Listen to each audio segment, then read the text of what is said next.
নির্বাচনী ফলাফলের দিক থেকে এই বছরটা বিজেপির জন্য একেবারেই ভালো ছিল না, কিন্তু পার্টির ব্যাংক অ্যাকাউন্টে বিপুল অনুদান জমা পড়েছে, মানে যাকে বলে লক্ষ্মী লাভ।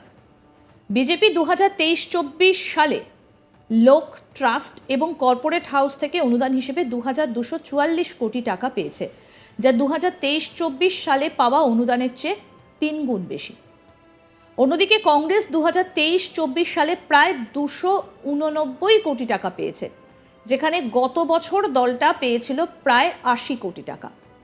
বিজেপি এবং কংগ্রেস উভয়ই প্রুডেন্ট ইলেকটোরাল ট্রাস্ট থেকে সর্বাধিক অনুদান পেয়েছে, যা বিজেপিকে 723 কোটি টাকা এবং কংগ্রেসকে 156 কোটি টাকা দিয়েছে। সহজ কথায় বলতে গেলে 2023-24 সালে বিজেপির অনুদানের প্রায় 1/3 এবং কংগ্রেসের অর্ধেকেরও বেশি অনুদান প্রুডেন্ট ইলেকটোরাল ট্রাস্ট থেকে এসেছে। এবছর বিজেপি কংগ্রেসের থেকে প্রায় 777% বেশি অনুদান পেয়েছে। 2023-24 সালে বিজেপি সর্বাধিক 2244 কোটি টাকা অনুদান পেয়েছিল, যখন তেলেঙ্গানার প্রাক্তন মুখ্যমন্ত্রী চন্দ্রশেখর রাওয়ের দল বিআরএস দ্বিতীয় স্থানে রয়েছে, আর কংগ্রেস মোট 289 কোটি টাকা অনুদান পেয়েছে। টিডিপি 100 কোটি টাকা, তৃণমূল 6 কোটি টাকা পেয়েছে। 2022-23 সালে বিজেপি এবং কংগ্রেসের দেওয়া অনুদানের হিসেবের মধ্যে নির্বাচনী বন্ড অন্তর্ভুক্ত করা হয়নি। নিয়ম অনুসারে রাজনৈতিক দলগুলিকে শুধুমাত্র তাদের বার্ষিক অডিট রিপোর্টে এই বিবরণগুলো ঘোষণা করতে হবে, অবদানের প্রতিবেদনে নয়।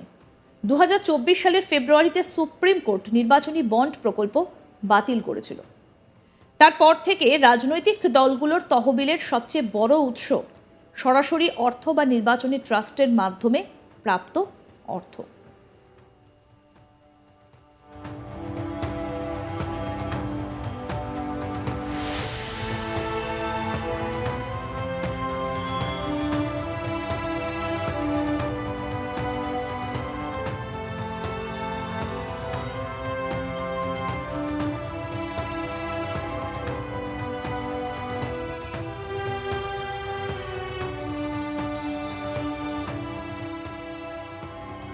আমাদের প্রতিনিধি সুজয় ঘোষ কি প্রতিবেদন তুলে ধরেছেন, শুনবো এবার। 2023-24 অর্থবর্ষে ইতিমধ্যেই আমরা দেখছি যে বিজেপি, ভারতের যে সমস্ত রাজনৈতিক দলগুলি আছে, সব থেকে বেশি ভারতীয় জনতা পার্টি বিজেপি, তারা কিন্তু 2244 কোটি টাকা তারা কিন্তু ডোনেশন হিসেবে পেয়েছে। এই যে আর্থিক সাহায্য যেটা পেয়েছে, যেটা জানা যাচ্ছে, সেখানে যেরকম কর্পোরেট কোম্পানিগুলো ইলেকটোরাল বন্ডের মাধ্যমে এই টাকা যেরকমভাবে তারা কন্ট্রিবিউশন হিসেবে পেয়েছেন, ঠিক সেইভাবে ইন্ডিভিজুয়াল হিসেবেও পেয়েছেন, এবং বিভিন্ন যে ট্রাস্ট আছে সেই ট্রাস্টের মাধ্যমেও কিন্তু এই টাকা ভারতীয় জনতা পার্টি তারা সর্বভারতীয় স্তরে এই টাকা পেয়েছে, এবং ইতিমধ্যেই এই তালিকা কিন্তু প্রকাশিত হয়েছে। আমরা দেখেছিলাম এই কর্পোরেট কোম্পানির যে ইলেকটোরাল বন্ডে টাকা তোলা নিয়ে একেবারে বলা যেতে পারে দেশের রাজনীতিতে একটা বলা যেতে পারে উত্তাল হয়েছিল এই ইস্যুতে। সংসদেও একেবারে বিরোধীরা, তারা কিন্তু শাসক দল বলা যেতে পারে কংগ্রেস, তৃণমূল কংগ্রেস এবং আর যারা বিরোধী দল আছে তাদের পক্ষ থেকে সর্বভারতীয় স্তরে বিজেপিকে একেবারে কড়া ভাষায় আক্রমণ করেছিল।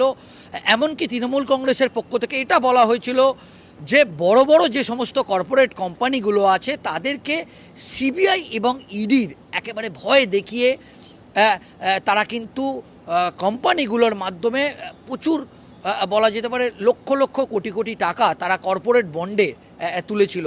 এবং ইতিমধ্যেই যে তালিকা প্রকাশ হয়েছে সেখানে যেটা দেখা যাচ্ছে, বিজেপি 2244 কোটি টাকা তারা তুলেছে, এবং যেটা সব থেকে রেকর্ড বলাই যেতে পারে। বিজেপি একেবারে 1 নম্বর আছে এই ডোনেশনের দিক থেকে।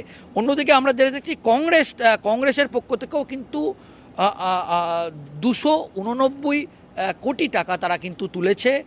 অন্যদিকে কংগ্রেস 184 কোটি টাকা এবং টিডিপি 100 কোটি টাকা, ডিএমকে 60 কোটি টাকা, আম আদমি পার্টি 11 কোটি এবং টিএমসি 6 কোটি টাকা তুলেছে, যেটা আমরা দেখতে পাচ্ছি, এবং যেটা একেবারেই বলা যেতে পারে সব থেকে এগিয়ে কিন্তু বিজেপি।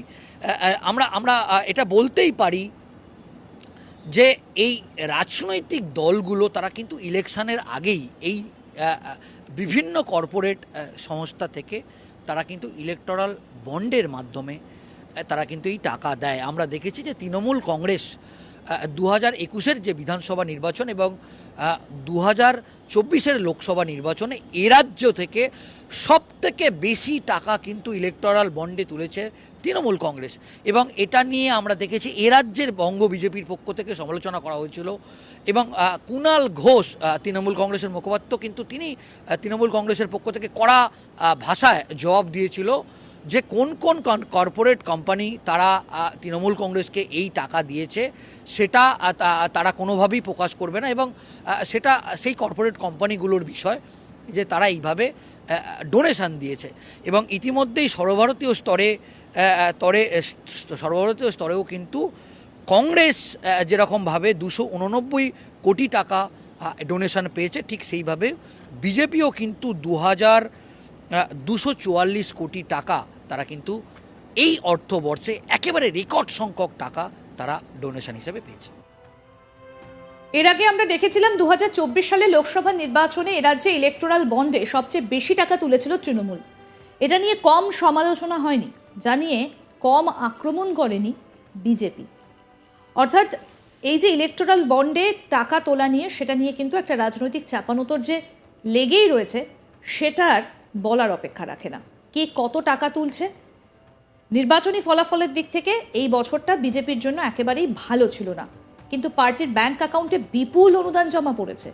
মানে যাকে বলে একেবারে লক্ষ্মী লাভ। কে কত টাকা তুলেছে আসুন আরও একবার আপনাদের বলি। বিজেপি 2023-24 সালে লোক ট্রাস্ট এবং কর্পোরেট হাউস থেকে অনুদান হিসেবে 2244 কোটি টাকা পেয়েছে, যা 2023-24 সালে পাওয়া অনুদানের থেকে 3 গুণ বেশি। অন্যদিকে কংগ্রেস 2023-24 সালে প্রায় 289 কোটি টাকা পেয়েছে, যেখানে গত বছর দলটা পেয়েছিল প্রায় 80 কোটি টাকা।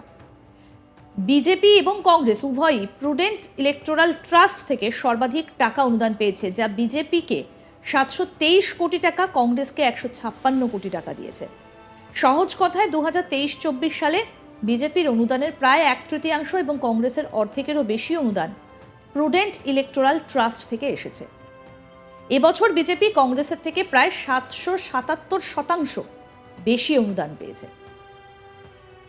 2023-24 সালে বিজেপির সর্বাধিক 2244 কোটি টাকা অনুদান পেয়েছিল, যখন তেলেঙ্গানার প্রাক্তন মুখ্যমন্ত্রী চন্দ্রশেখর রাওয়ের দল বিআরএস দ্বিতীয় স্থানে রয়েছে। আরও আপডেট পেতে দেখতে থাকুন আজ তাক বাংলা। সাবস্ক্রাইব করুন, ভিডিওটা লাইক করুন, শেয়ার করুন, কমেন্ট করুন, হোয়াটসঅ্যাপে ফলো করুন আজ তাক বাংলা।